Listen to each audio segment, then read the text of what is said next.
Hi, Jenna. Hi, Kate. So we're here to talk about our process, and I wanted to know what it was like for you to say yes to being my inspiration, because initially you said no.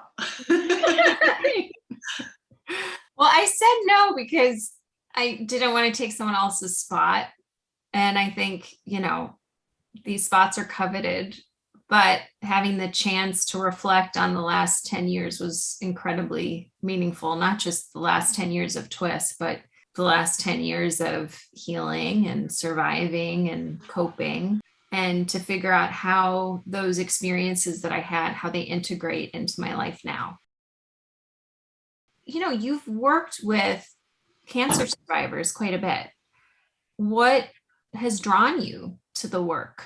I lost my best friend to cancer when we were both 18 years old. She had lymphoma, and seeing the strength of people coming to such near-death experiences, it really just moves me in a way that is really hard to describe in words.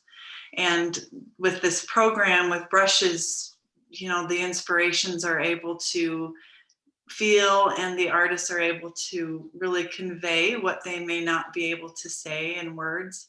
And that's just so moving and powerful.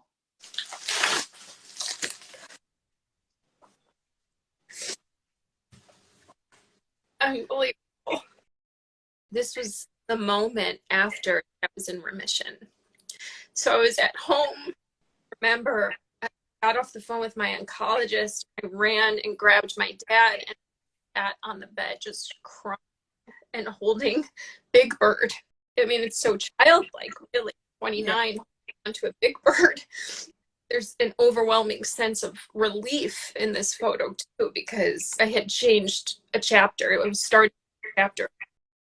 During the reveal, hearing you talk more about the stories of the images I chose was just so meaningful, and I felt so close to you, and we really connected on a deep level about motherhood and all kinds of things. We were really supporting each other. It was really, it's really a wonderful, beautiful thing.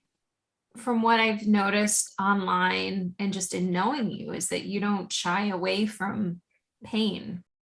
You do that in the work that you're creating. You're often looking at stories of people that have gone through substantial amount of pain, and then you're also an art therapist and you're working with people that are dealing with all different types of grief.